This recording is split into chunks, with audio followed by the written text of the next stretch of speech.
So in this video, we're going to be finishing the cow, the fur, the nose, and the final details to this 4-part painting. So I'm going to be taking a flat brush, a number 4, and I am going to try to mix the shadow color that I see in the fur on the top of the head. It takes a couple different trial and errors to get the correct value and to see the right shade and tone that I want.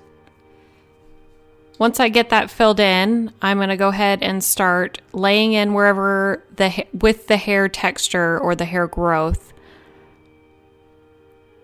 When you're painting fur, you always want to go with the direction of the fur. This will give it the most realistic effect. So I'm just paying attention to a general area of where my shadows are. I'm not looking to match the reference photo completely in this area.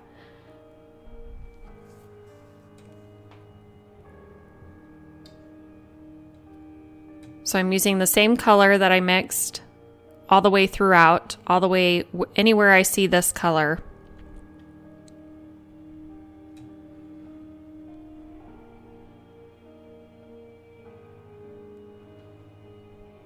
And I'm using my brush primarily in a vertical stroke.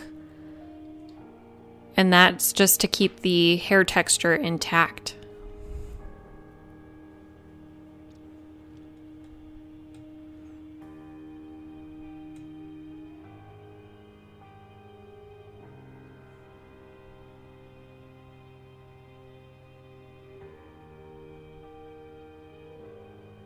And just continue doing this all the way throughout the top of the head and the top of the nose, the snout.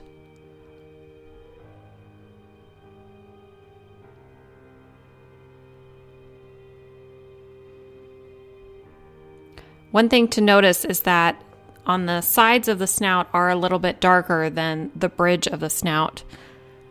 So keep that in mind when you're laying your base colors. You want to make sure that you keep that form and that shape, and one way to do that is by keeping your shadows deeper in those areas.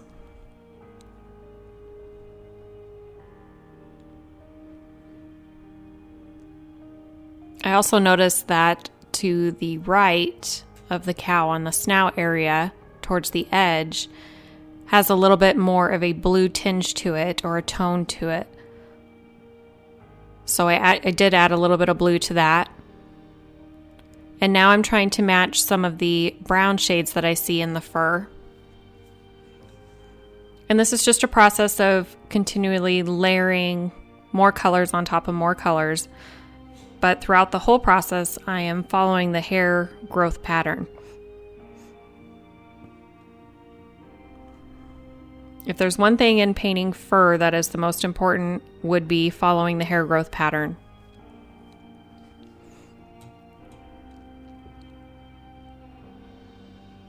And I'm not worried about any details right now. I am pretty much looking at my reference photo and looking only at the values. I'm not looking at any of the details. Now I switched my camera out so that you could see more of the colors that I'm mixing. Now I'm adding in some of the highlight areas. These aren't going to be the brightest color that I will be adding. I will actually end up toning over this color. But this just helps me check my values and kind of fill in the canvas and get everything situated where I want before I can start adding any details in.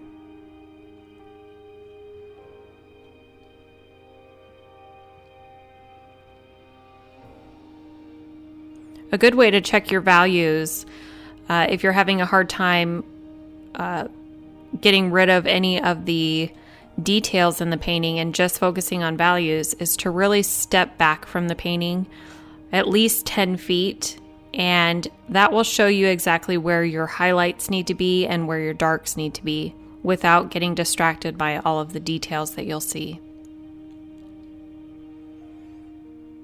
So now I'm adding a little bit more of a blue shade into this.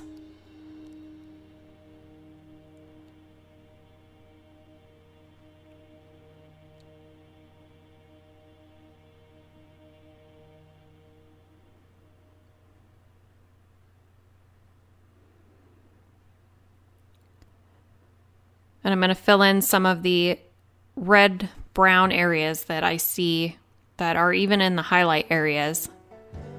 Those are just some defining structures that I want to make sure I keep in there.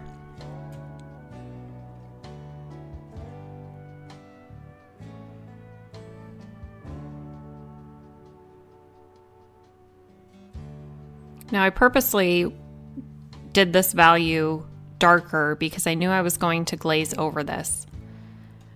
And I was going to glaze with a lighter color, so that was going to bring that value up just a little bit. And when you're glazing, even when you're glazing over highlights, you want to make those highlights at least 2 shades lighter than what you're going to want to glaze over with, because once you glaze, it's going to darken that value.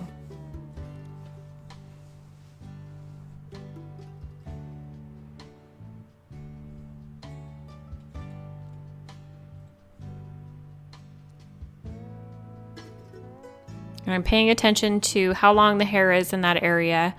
That determines how long my stroke needs to be. Shorter strokes is for shorter hair.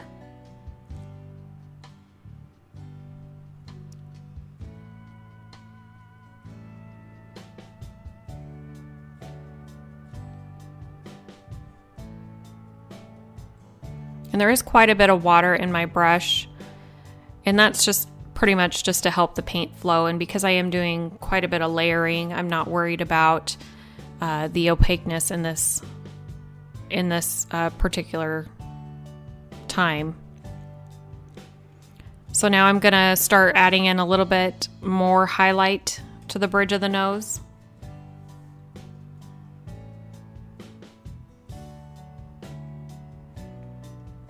I'm going right over all the darks that I already laid. I'm not worried about them getting lost. They will still show through, and I will still end up going back and adding even more dark. When you're creating fur, there's going to be quite a bit of layering involved if you're wanting it to look realistic. All those layers tend to show through at some point.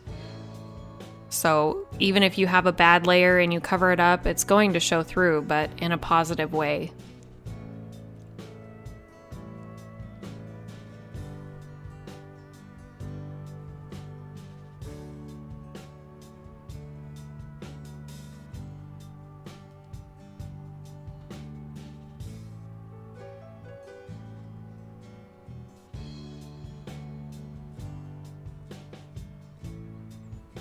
Just alternating my colors, paying attention to my reference photos, seeing what tones I see, making sure I have enough colors in there and not just a light and dark color.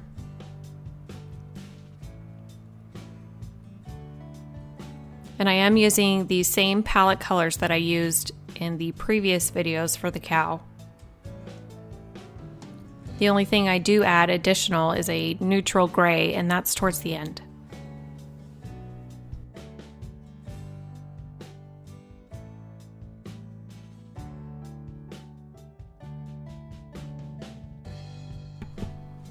So now I'm doing some broader strokes, just trying to fill in any of the canvas that I see. But as you can see, the layers that I did previously are still showing through. I'm not covering it completely, and there is quite a bit of water on my brush, so that creates a more translucent coverage.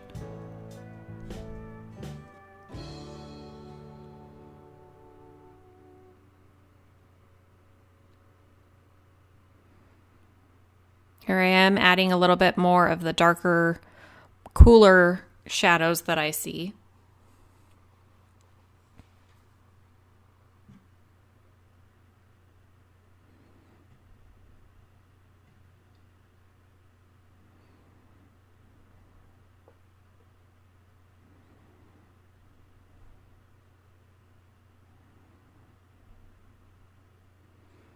If you struggle with creating fur textures, this would be a good exercise to practice. It was a challenge for me, but I did enjoy the process, and it's good to practice and pay attention to where the hair grows especially on different animals. I'm used to, I've never done a cow, but I am used to doing, you know, all kinds of horses and dogs and all of those things. And honestly, it's all the same method to get there. But if you do struggle with hair and creating realistic hair, an up-close portrait like this would be a perfect study to do.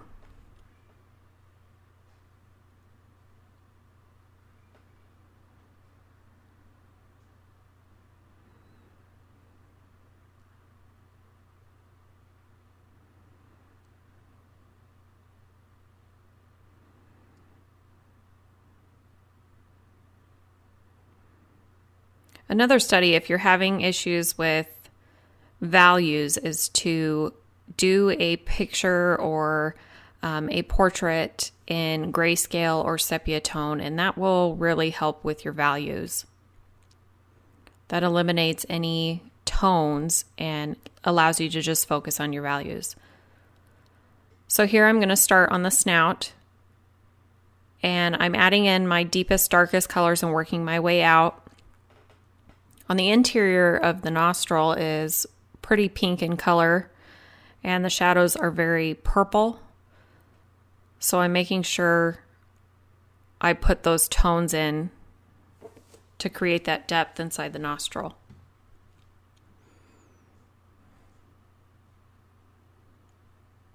And then I'm going with my strokes, I'm going with the form of the snout.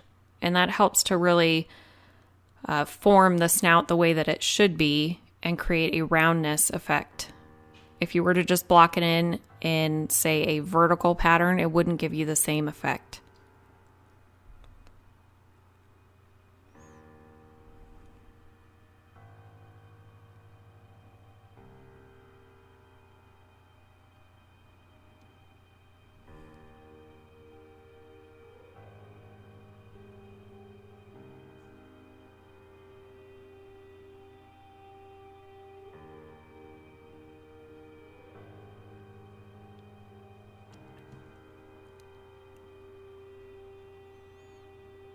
And you'll notice that my palette is clean, and that's just because I wanted you guys to be able to see the colors that I'm using, and with the previous paint spots on there, it was getting difficult to see. So I went ahead and refilled my palette and started a new one so that you could see on the snout what colors I'm using.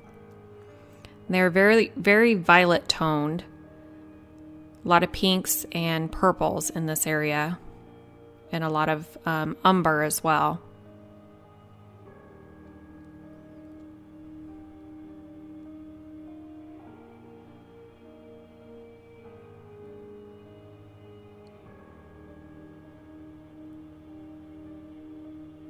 And with Liquitex Basics, which is the primary paint that I use, I tend to like Liquitex Basics for its transparency, although it claims that it's very opaque.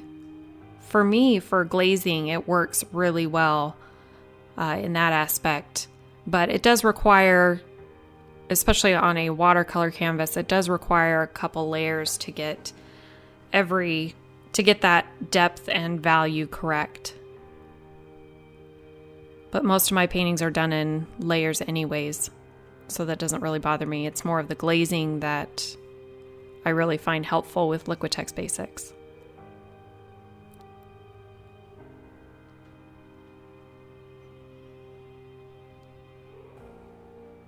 So I'm just paying attention to my reference photo, seeing where I see any color shifts happening, anywhere I need to soften or adjust my values as I work my way out of the nostril. I'm not worried about details at this point. I'm just worried about my values and blocking in my color tones.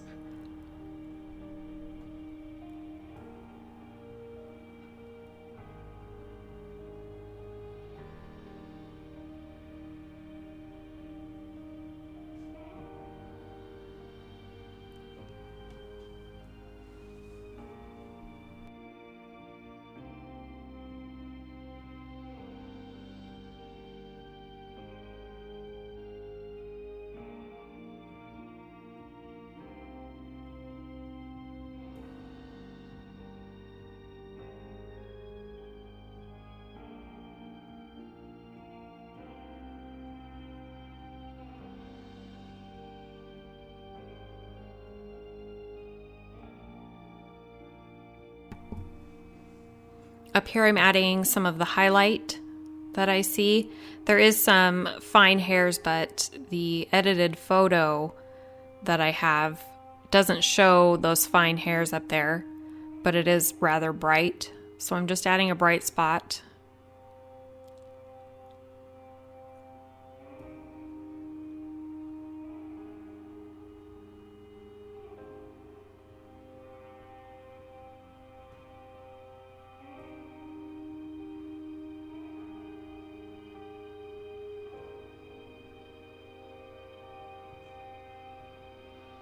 And if you're a new painter and you're just beginning, don't sell yourself short and think that you can't paint something like this. You absolutely can.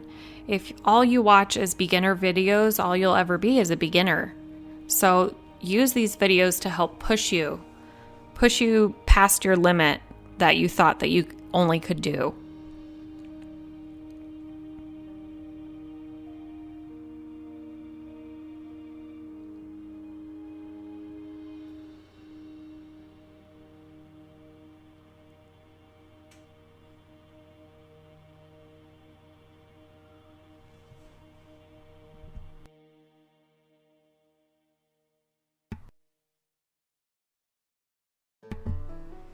There's a shadow right underneath the lip of the cow, so I'm making a nice purple, a deep purple umber color to put underneath there. Following my reference photo, seeing where the light hits and where the shadows start and stop. And you can see I don't rinse my brush very often, and I do that on purpose because it adds harmony to the painting. It blends all those colors and carries it into the next color that you're using. If I'm switching to colors that may mix and make an odd color, like a yellow to a blue, and I don't want green in the painting, then I would need to rinse my brush or pick up a different brush.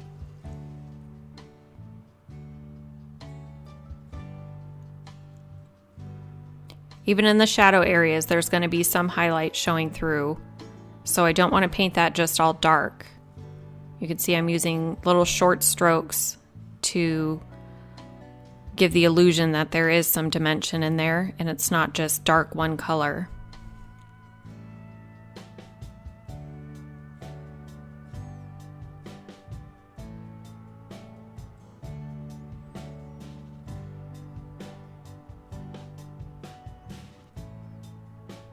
And I'm constantly checking my colors and my values with my reference photo that I have to the left of me.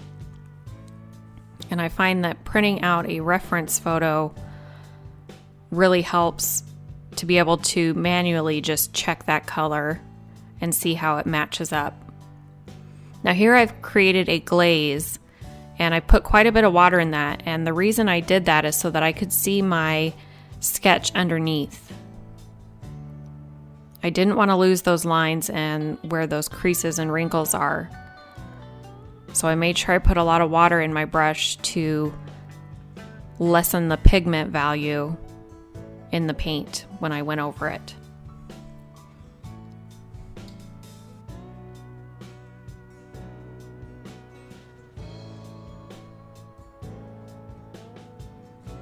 And I'm doing short little strokes on this, and what I've noticed when I do that and mix up my color as I go, little pats of color like that really give the illusion of realism. If I were to just paint this in all one color, it wouldn't give it the same dimension and depth as painting in the base into little strokes like that. It really gives it kind of a texture to it. Not a texture as in feel, just a textured look.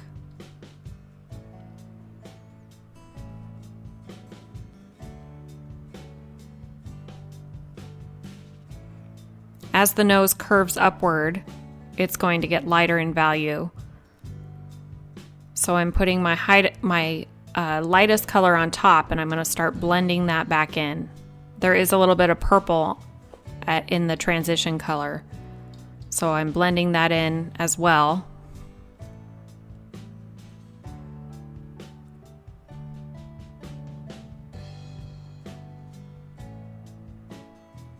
And this is how you give a three-dimensional look to a two-dimensional object.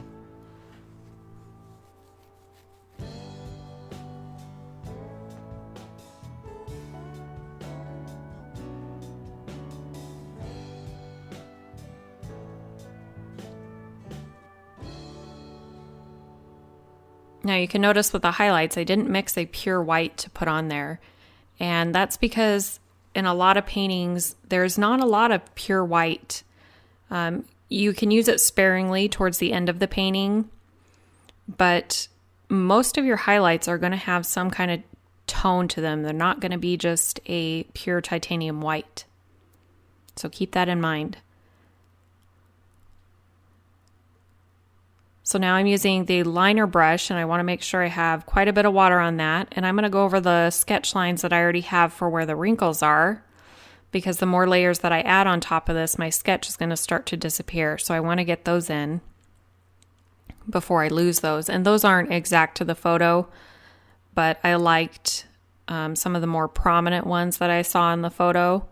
So I want to keep those. There are quite a bit more in the original photo that I will add in a little bit later.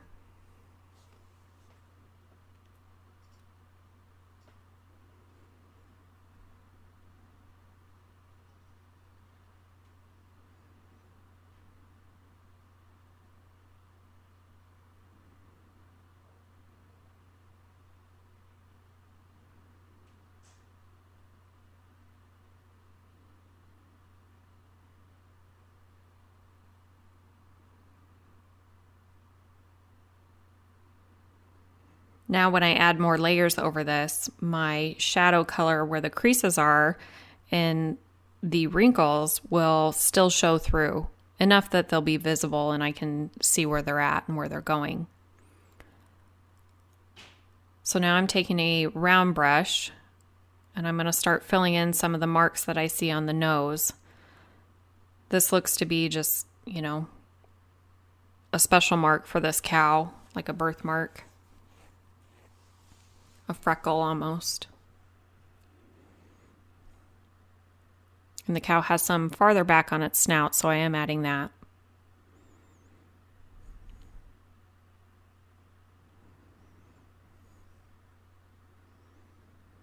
This reference photo that I used is from Pixabay, so please feel free to download your own version of that one and try this at home.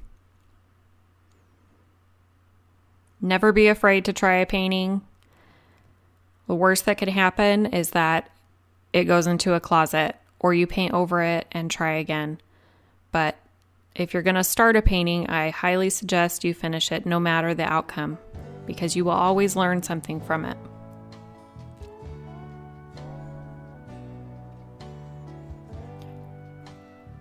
Mist your palette quite often, especially if you're using acrylics. And you're in a dry climate. I'm in Arizona, so it is very dry here and hot. So the palette tends to dry out very quickly. If you're at home, the perfect palette would be a stay wet palette. For filming purposes, I'm not able to use this with my current stay wet palette with my current setup. But I highly suggest them. They really do save your paint. You could put the lid on and they'll be ready to go the next day.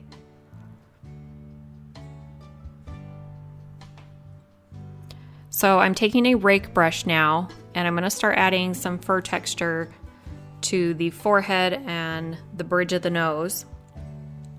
I want to make sure that there is a lot of water on my brush when I'm doing this. And I'm not looking for perfect rake brush marks. I don't want that to be known that I used a rake brush.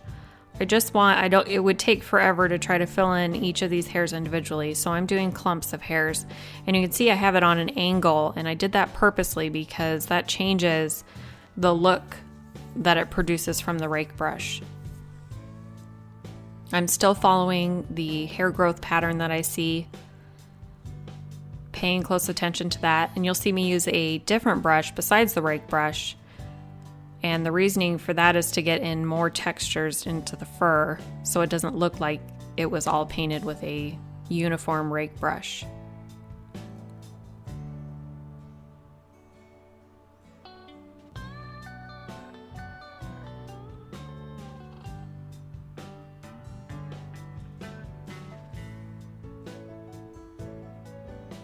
And this starts the process of just going back and forth between your lights and your darks. So I do end up going back in with some dark and adding more dark, and then I go back in with some light and adding more light until I'm happy and satisfied with the outcome.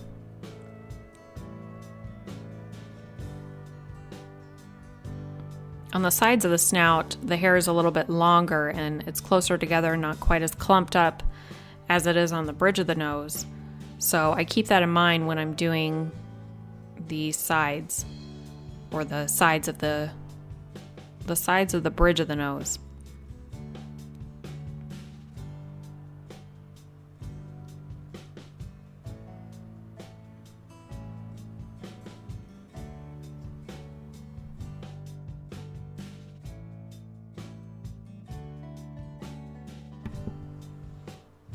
And you can see I'm still following the hair growth pattern. And on this area here, I actually have my rake brush turned sideways, and that's to give a different texture.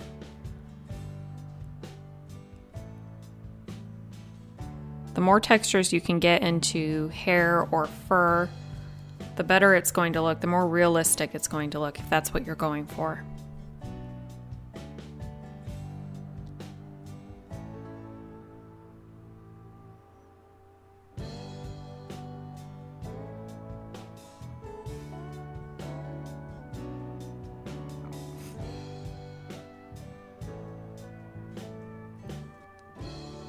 So just continue this process with this color all the way through the top of the head.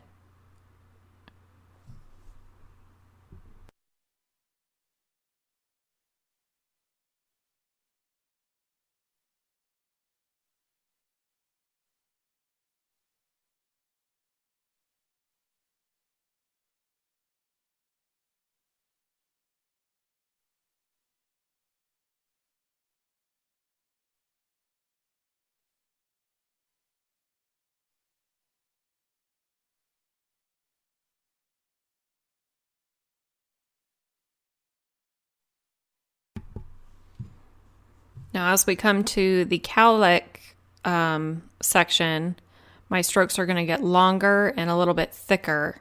I'm angling my brush in a vertical motion, and that's to give it a different texture than all the rest, because that cowlick area does seem to stand out a little bit more than the rest of the hair.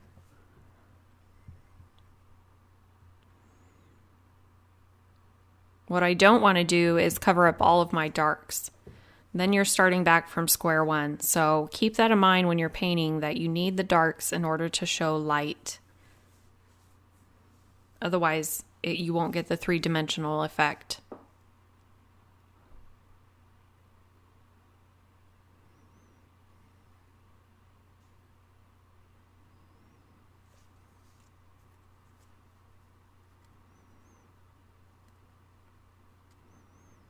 Now I'm going in with another color, more of a brown, a lot of umber in that, mixed with the previous color. I didn't wash my brush in between.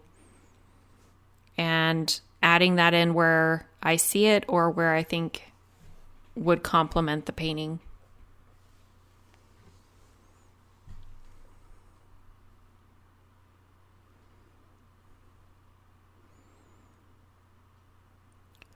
Now I'm going to start working on some of the highlighted areas, and that's so that I can get my values right and be able to check my shadowed areas that I just painted and make sure that my values are going to match up. Now the reference photo that I'm using is very overexposed in these areas, so I went ahead and made sure I added in some fur texture even though I couldn't see it on the reference photo as much.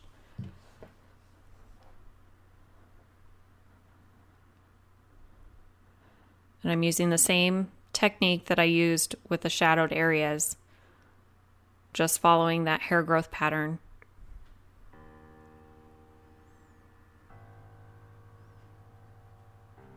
Making sure I vary my colors to where the sun is hitting each hair individually.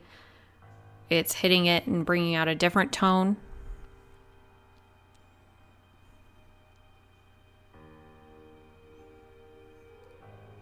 Trying to transition some of that dark into the light, so I'm carrying some of it over into my shadowed area.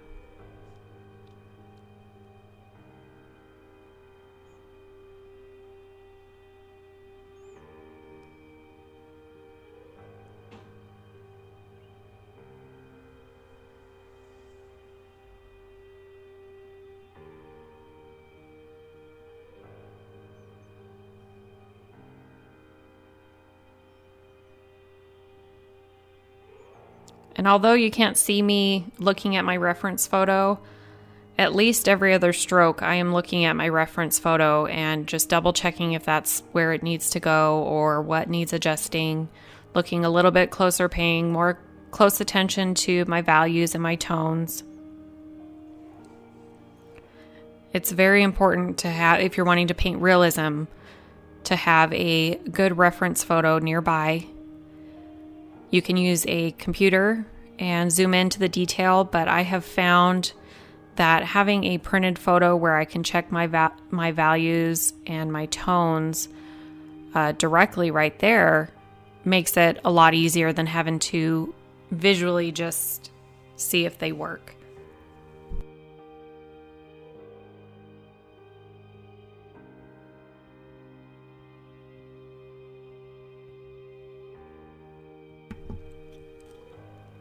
So here I'm adding more of a golden tone to some of these hairs that come over and curl.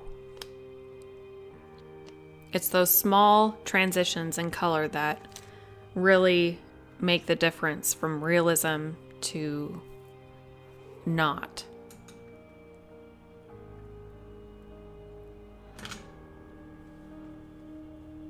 So now I'm starting to glaze in some different colors, adding in a little bit more of the violet.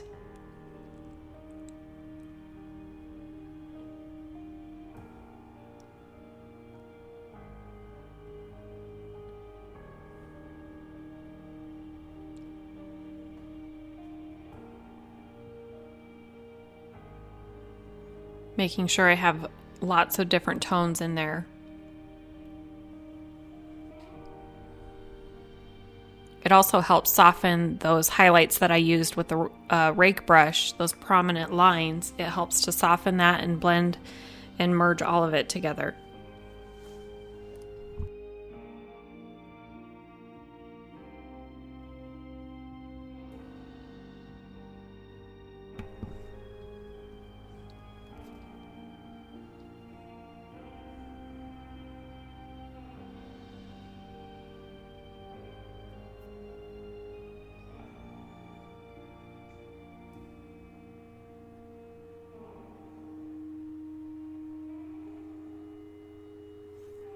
The palette colors that I'm using are all the same as I have used in any of the previous videos of the cow.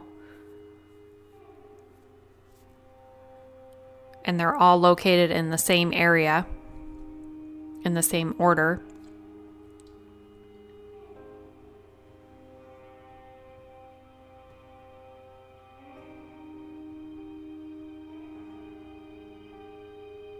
And I'm just continuing to glaze on this color and soften those lines. And when I glaze over this color, it's lightening those shadows, as you can see. And that was why I went a little bit darker in some of the shadow areas.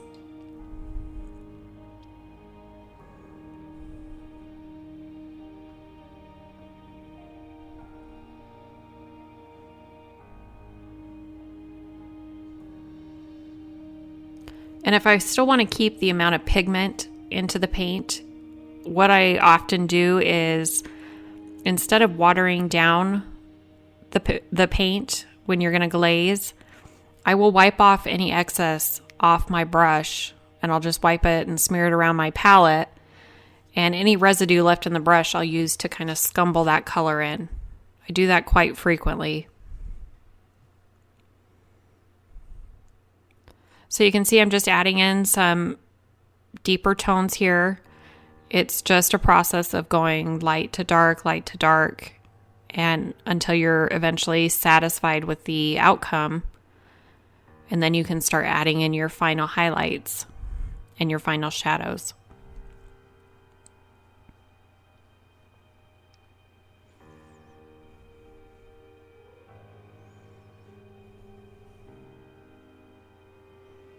I'm trying to define some of those curls around the eye where it starts to go into where the eye bone is.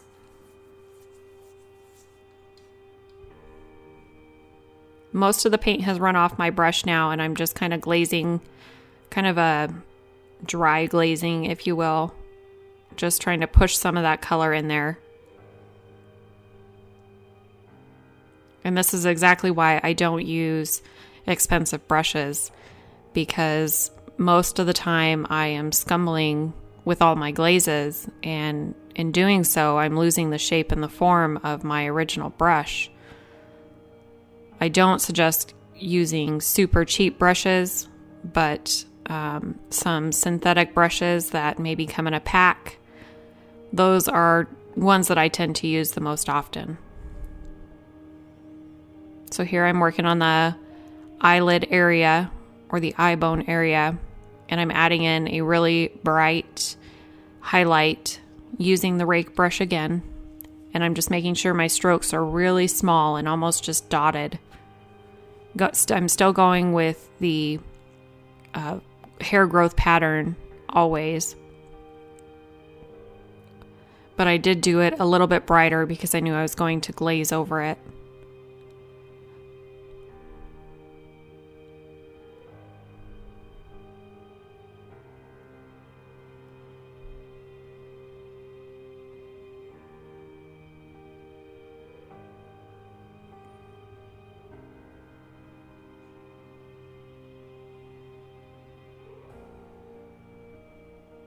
And you can see I hold my brush almost pencil-like, where I'm right up to the nose of the handle. And that's for control purposes. When you hold farther back on the handle, you're going to lose a lot more control, and that's great for blocking in. But when I'm starting to work my way up to details, I tend to hold a little bit closer. More purposeful.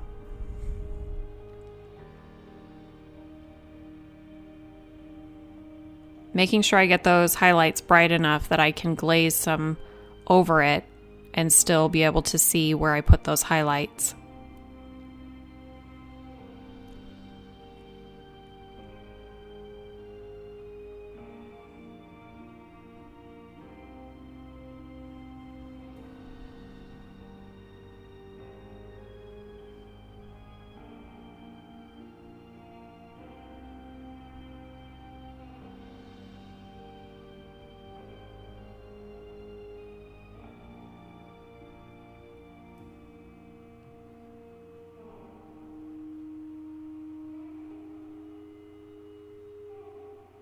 Towards the cowlick area, I want to make sure my strokes are much longer than the strokes I was using on the fur on the bridge of the nose.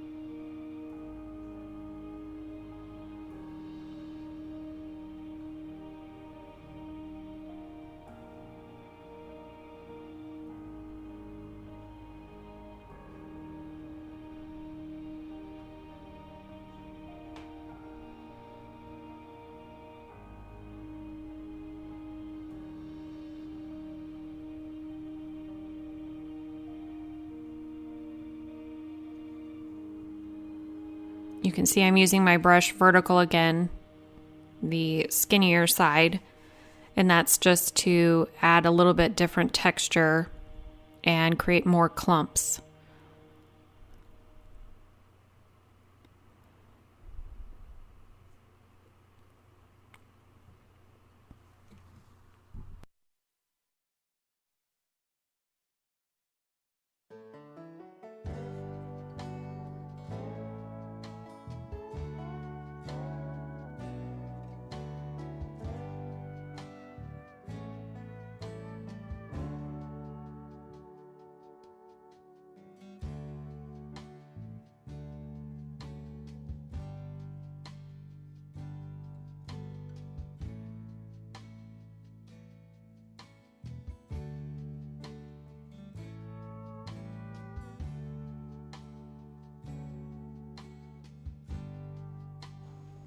Okay, so we have our base layers blocked in. Now we can go ahead and start adding in some of the highlight colors. I have my sheet over here. Some of the brighter highlights. This is just the base, and we went ahead and added the base with the structure or the hair growth pattern. That way when we add other layers on top of that, those layers will kind of shine through and give it a little bit of a cooler tone, and that gives you the play on the cool and the warm tones. But there are some highlight in here. There is some highlights in here that are more warm toned, and that's just because it's not a pure shadow area right here. There is going to be, it's white hair, so it is going to reflect a little bit of the sun. So we'll add in, since I did such a cool base on this, I'm okay to go ahead and add in a warmer highlight. And what we'll do for the warmer highlight is some unbleached titanium white.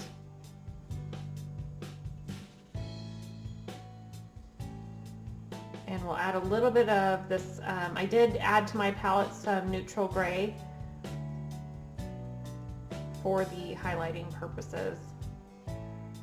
You could mix this with some Mars Black and some unbleached titanium white and even a little white, and you would get a very similar color. So I don't want it too bright to begin with. We can always work our way up. And let me see, I'm going to test this on my palette. It actually, or on my reference photo, it actually needs to be a little bit darker.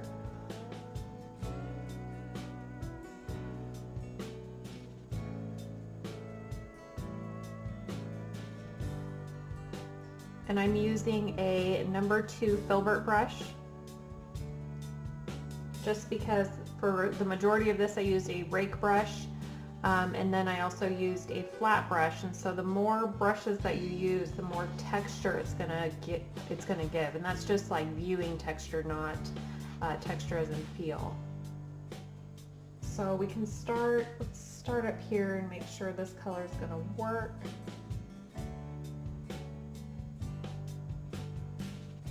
See over here that the hair pattern, so I'm trying to follow that as well as I can.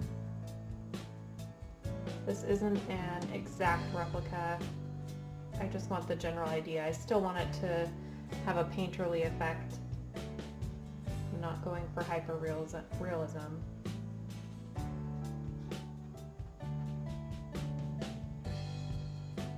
So just continue this process. Just like we laid the base, now we're just adding in the highlights. Don't overdo the highlights, you want to keep your darks. That's something to keep in mind when you are highlighting something. In order to have that three-dimensional feel, you have to have your darks in there too. So you don't want to cover your whole base layer that you laid down. You don't want to cover that with highlights. You still want some of it to show through to give it that dimension. So just continue this process, keep looking at your reference photo. And I'm just doing long strokes. I'm going with the direction of the hair growth, but I'm also paying attention to how long the hair is in that area. In this area here, it's a little bit longer, so my strokes are going to be on the longer side. When I get to this area here, we're going to be doing more short strokes, just little lines. And that's how you pretty much give your image kind of a haircut. if you want to say that, by just the length of your stroke. Okay, so I'm going to continue this process, and I will fast forward through the highlight area, and then once I go to switch colors and change things up a bit, I will show you exactly what I do.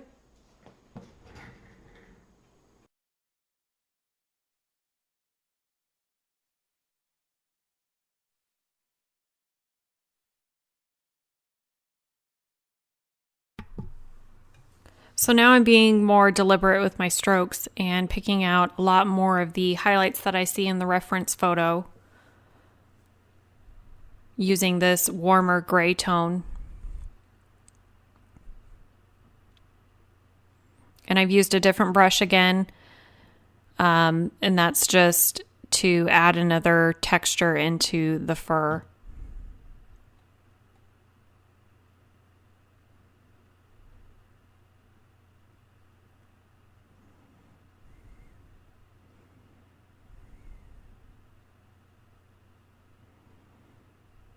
I'm making sure I pay attention to where the hair is growing and the length of the hair as well.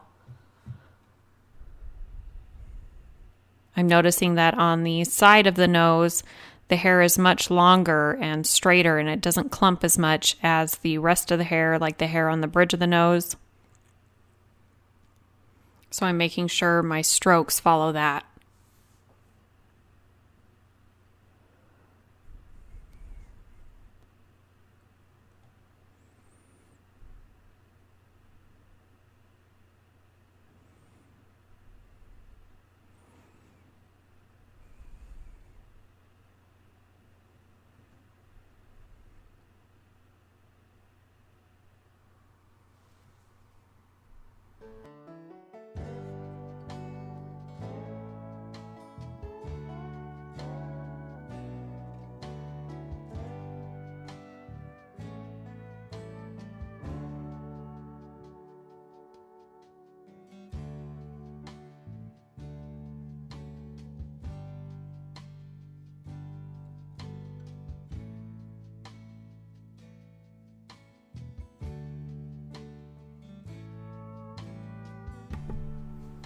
Just continue with this process until you've filled in the entire head area and the snout, or the top of the snout, the bridge of the nose.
Okay, so I've let that dry. Now I'm going to go through and glaze some of this. I was trying to test out a color and see which one I wanted to use. I think I'm going to go with the raw sienna or the burnt sienna. A lot of water on the brush and a very little amount of paint. And then I'm going to take a look at my reference photo and try to follow where I see this color kind of pop through. And I'm going to go right over the light color with it. I don't want to cover everything. I still want to leave some of the color that I put in there already.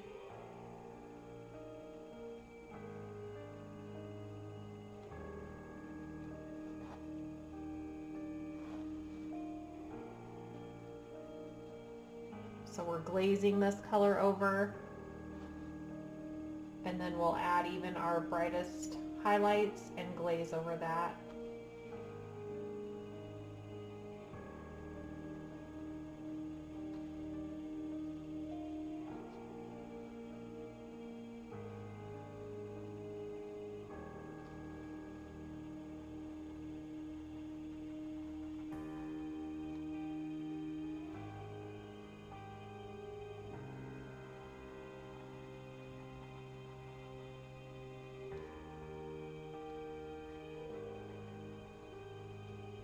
This just adds a little bit more dimension in the fur.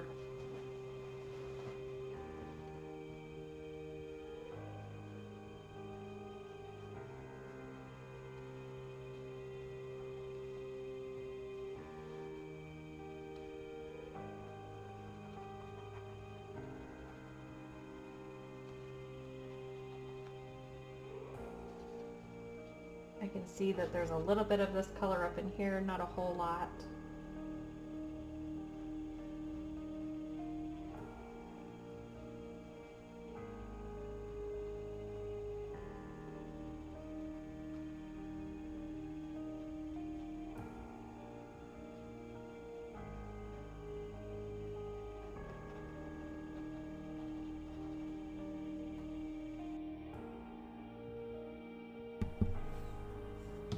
So I'm just going to continue adding this color anywhere I see it and just glaze it right over the highlights that I already did.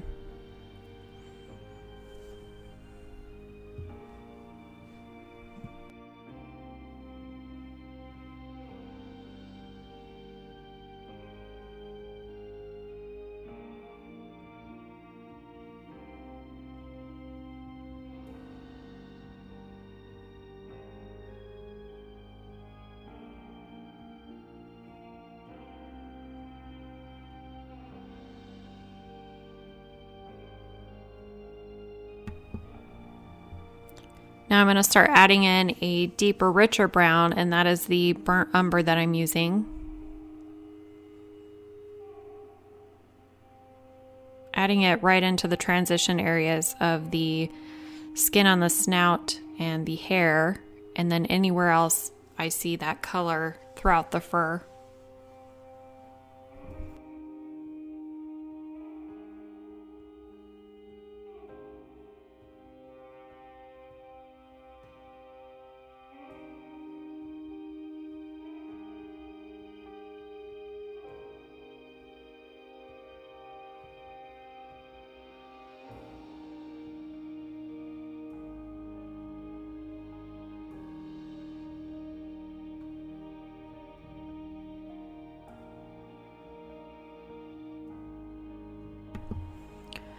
Around the eye area, I'm just using more of a dabbing motion, and that's because the hair in that area is so small that I don't want to overdo it with this color. I just want enough to add more dimension in that area.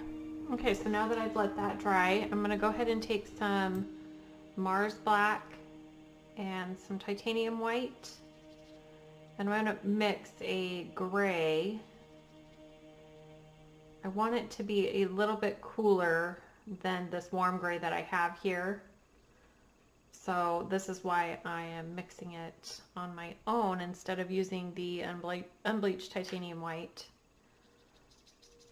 I'm going to mix a little bit of this and smooth out some of the harsher brush strokes that I see. But I'm going to make a glaze out of this. So I'm going to add quite a bit of water. It has a lot of opaque color in it. The white and black are fairly opaque, so adding more water will eliminate the opaqueness and provide some transparency.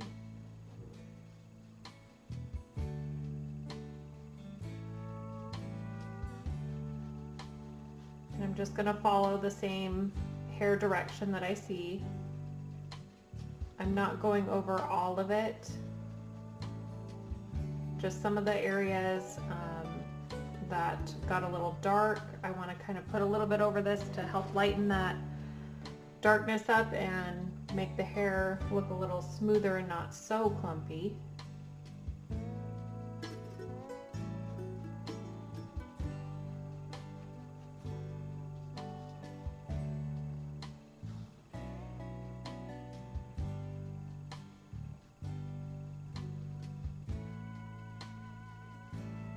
Creating realistic hair textures requires a lot of layers.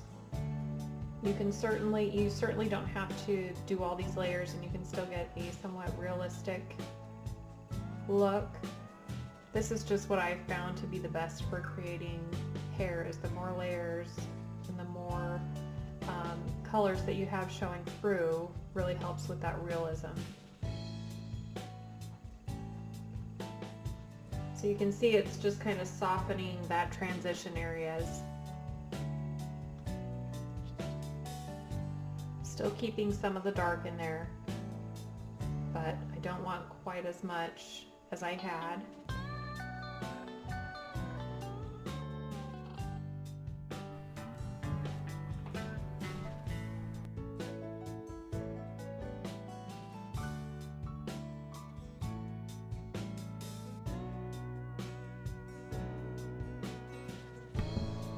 Just continue this process until you get all the values correct or where you want them.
And you can see I'm going back over the body of the cow, and that's the same thing that I did when I did the eye and the ear. And that's just to make sure all of my colors are in harmony with each other. And I'm incorporating the same colors into what I've already previously painted. So now I'm mixing up a nice dark gray, more of a violet gray, and I'm starting to define some of the shadow areas in the hair. And this is getting closer and closer to more detail and more detail. It's all of these layers combined that create all that detail.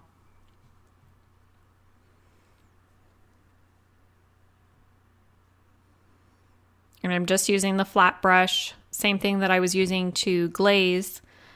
And that's another brush just to add more texture to the fur, more visual texture.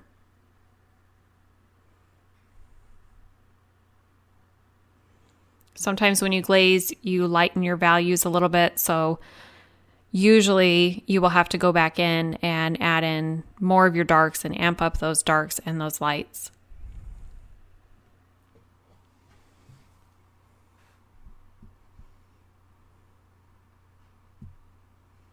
So now I'm using a round brush and I'm starting to work on the highlighted areas, or the strong highlighted areas. And I don't want them quite as washed out as they are in the original photo. So I'm adding in some longer fur textures in those areas just to give it a little bit of dimension. I don't want a ton of detail. I do want a bright light area, so I didn't want to put too much fur detail in that area.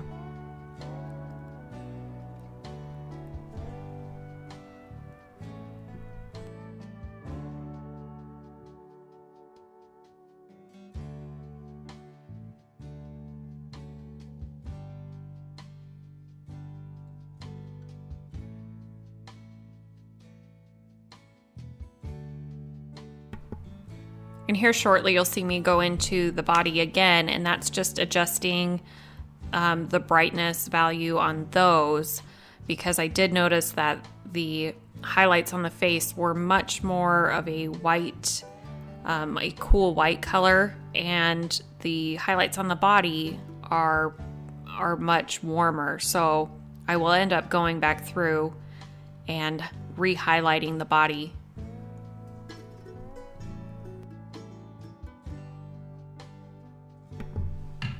So now I'm just going back in and readjusting values again. It's good to work your painting, kind of build it up all together. Even though I'm doing it in sections, I am still looking at other areas and checking their values as I progress into the painting and adding more and more layers.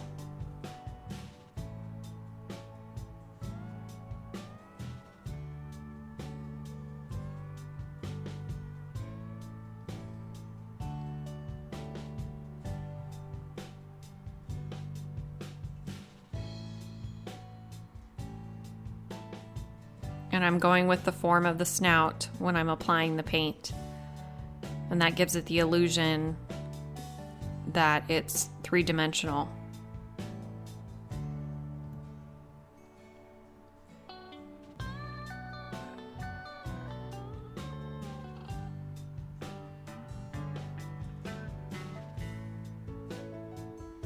Darkening the shadows underneath the lip area,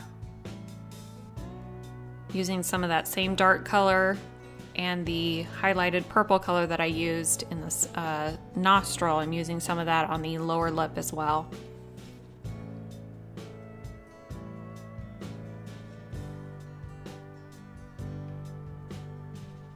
Working more on the transitional area between the snout and where the fur starts.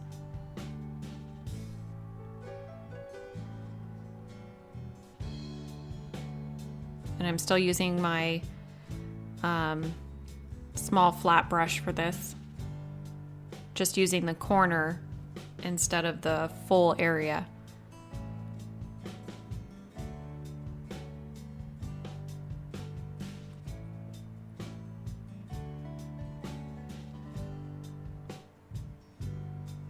So now I'm starting to build up my highlights, and noticing that it is a little bit too bright, so I dulled it down a little bit with some of the light purple.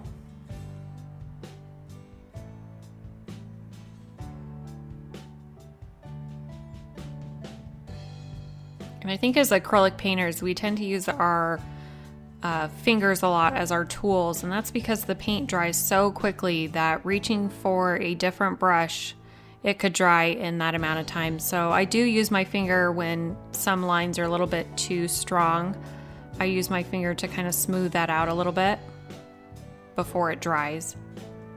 So now I'm just working on the snout area, trying to add a little bit more shine and glow to that area.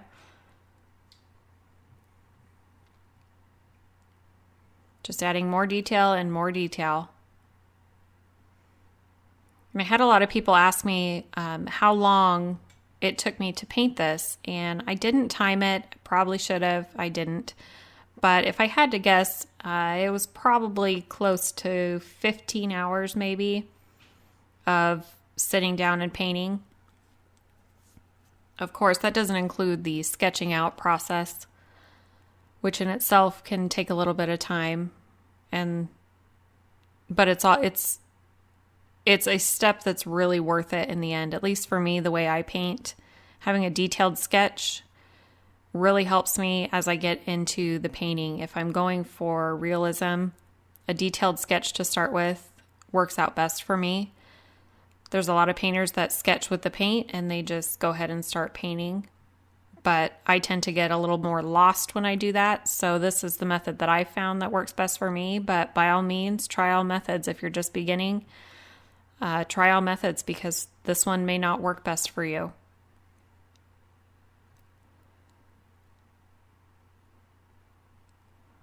I'm starting to build up the highlight areas right on the rim of the nose or the nostril right there.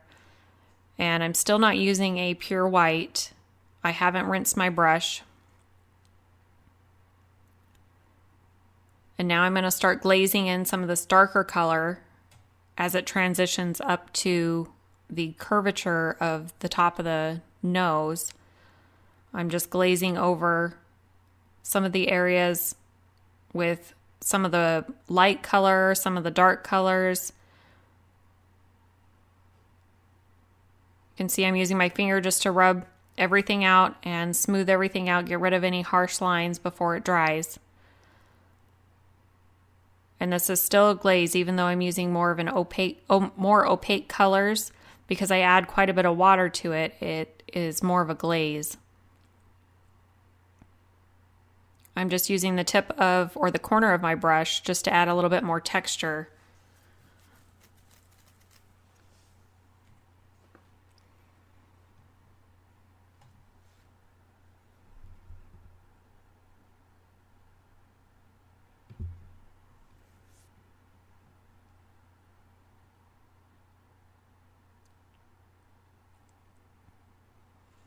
Now I'm using a small round brush, and I'm going to go back up while the nose dries. I'm going to go back up to the eye and start adjusting those colors a little bit more. They were a little bit too pink, so I wanted to make sure I added a little bit more warmth into those.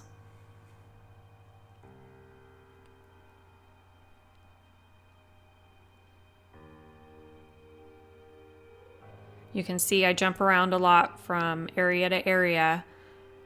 Sometimes it's strategic, sometimes it's because one area is wet, and I'm waiting for it to dry. But a lot of times it's just building up that area all together at the same time.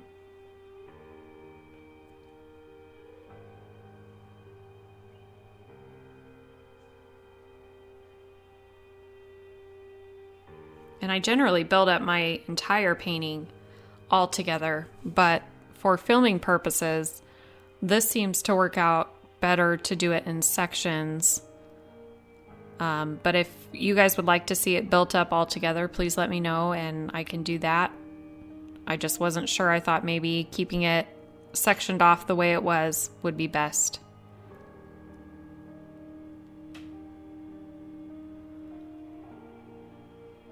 I'm still trying to make sure I get that nostril really dark inside there. because that is one of my deepest values that I have in the whole painting, because it is so close to the viewer. So I'm constantly readjusting that as I work throughout the painting to make sure those still stay the darkest.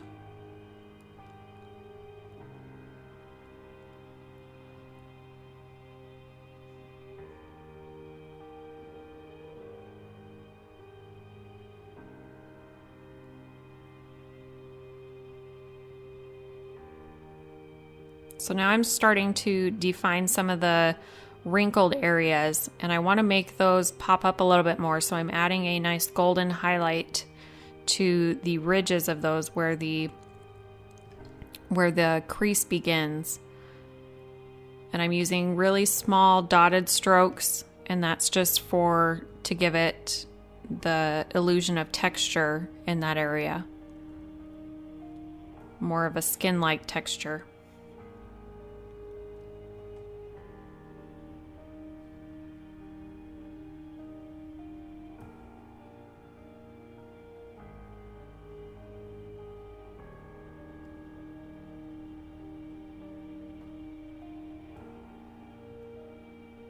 And I vary my colors as I go.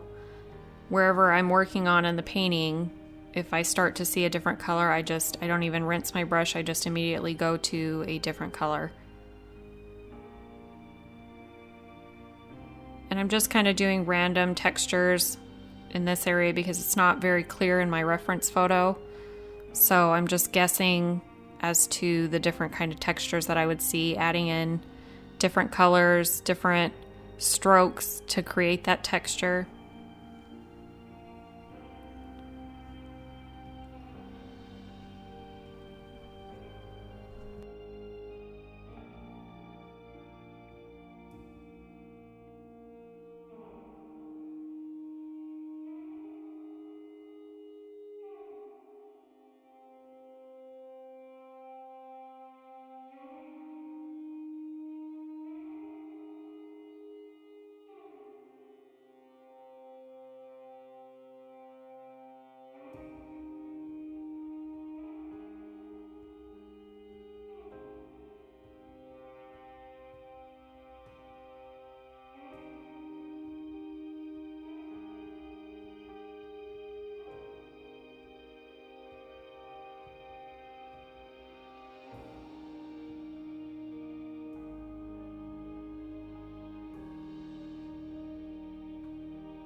So now I'm going to work on the lower jaw area using similar colors to what I used on the top of the head.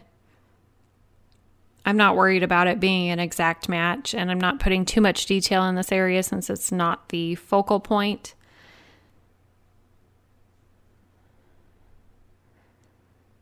But I'm using the exact same technique that I used before in just following the hair growth pattern.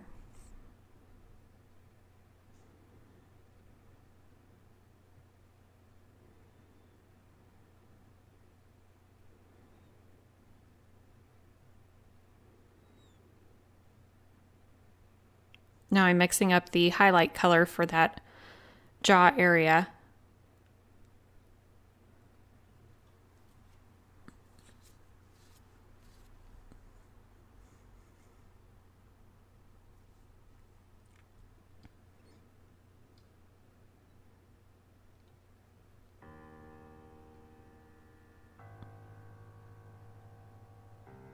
Going back and forth between light and darks until I'm happy with the result.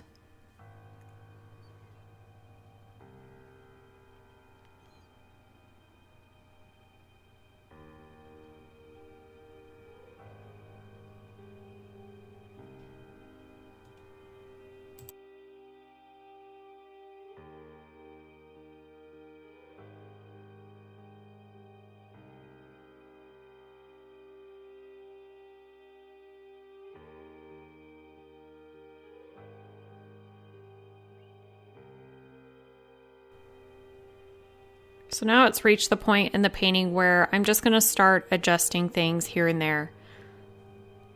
This is I wouldn't call it the final detail stage, but this is the part where you've got all of your base laid, most of your details down, and now it's just about bringing the entire painting together and merging all of the pieces that you've painted together.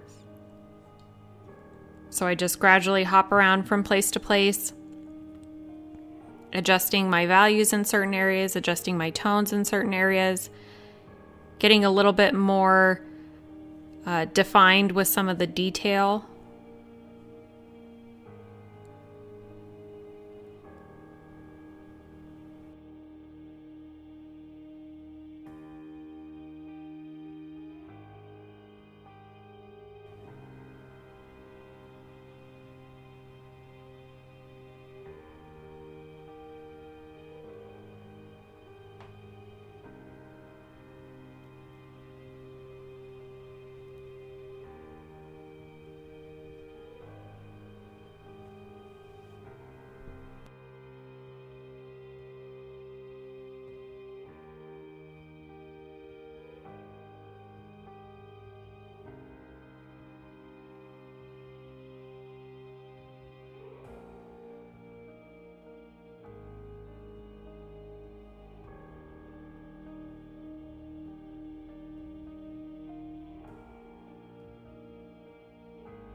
You can see I'm working the back area, blending that all together, and I do make quite a bit of an adjustment in some of the shadowed areas, and that's because I felt like there was too much of a disconnect between the way that the colors in the head versus the colors in the body. So I'm starting to add in some of those similar colors that I used in the head in some of the shadows.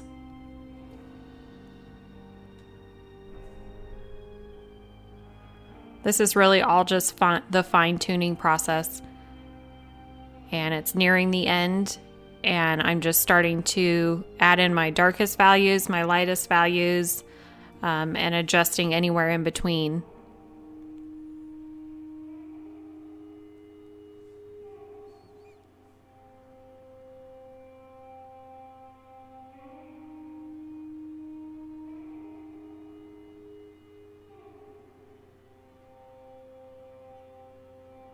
Now I'm just picking out a few small areas to add some of this really dark shadow in the fur.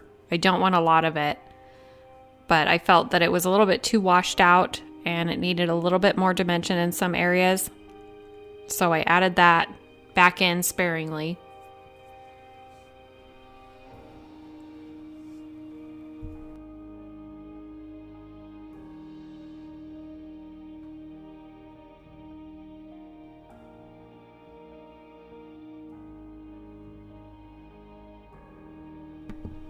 So I'm just continuing to define a little bit more detail, adjust my values a little bit more, and continue just kind of jumping around the painting wherever I think needs a little bit darker or a little bit lighter.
Now I'm going to start to work on the top of the nose, and my reference photo wasn't very clear, so I'm just kind of guessing as to what I think and just really adding more textures in there.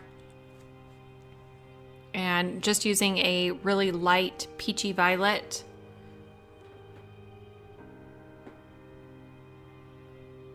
Adding in some of the finer hairs that I can see in my reference photo.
Now I'm going to go in with a liner brush, and this is for some more distinct lines.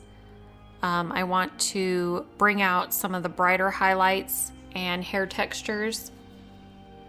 And this is more of the final touch stage in the painting,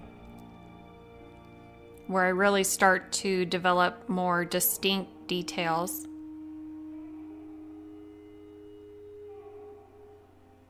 I'm trying to soften the edge of where the snout begins and be able to pull that forward from the background, but make it look as natural as possible. So I'm just adding some hair along those lines and along the jawline.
Now I'm just adding the really fine details around the eye, and I'm using the liner brush so that I can get just a really bright spot on certain areas without covering too much of the shadow color.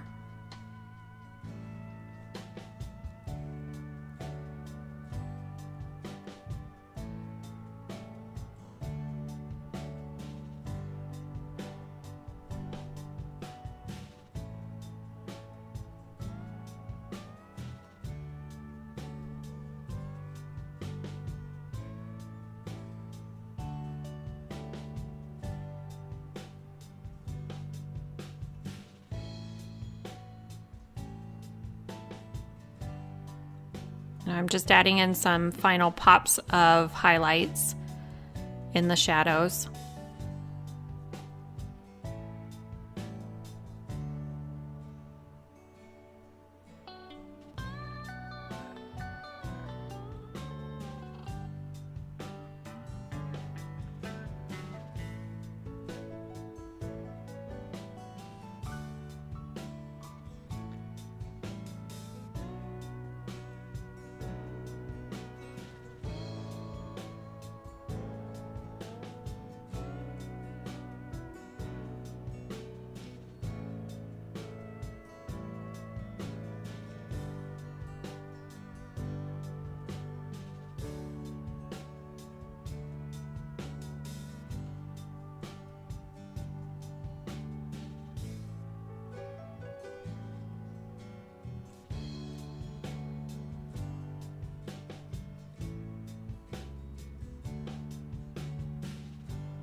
Now I'm adding some final highlights to the tip of the nostril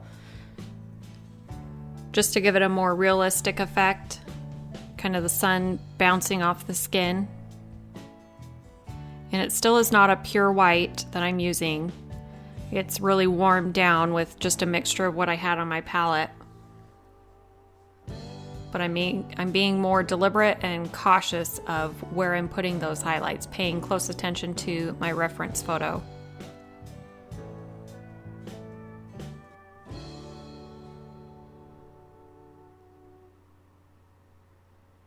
Now I'm going to start to put in some of the whiskers, and I'm using that same mixture that I had. I added a little bit more of a golden tone to it, and I have quite a bit of water on my brush to make it flow and keep it thin and crisp,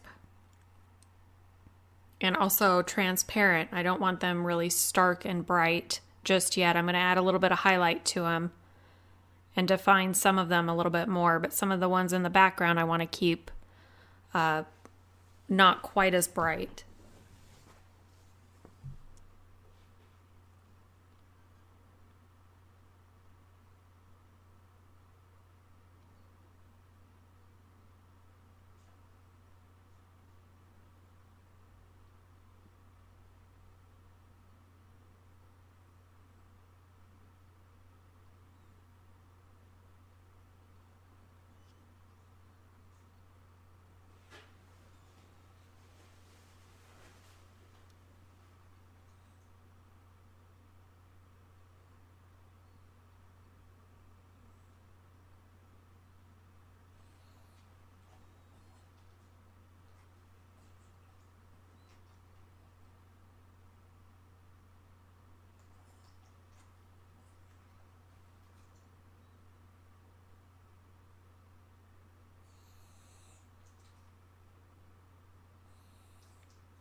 Now I'm just working on the hair that's on top that's really blurry and out of focus in my photograph. So I'm just laying in some of that color that I see back there.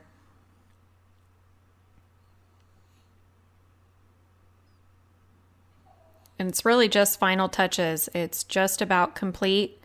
I'm just brightening some areas and darkening some.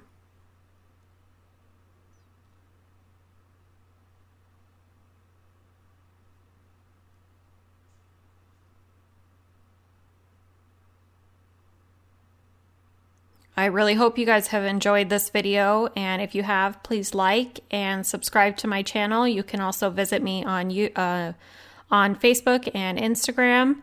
The link will be in the description below. And of course, if you guys have any questions, please put them in the comments. And this will complete the painting. Thank you, and stay tuned for the next video.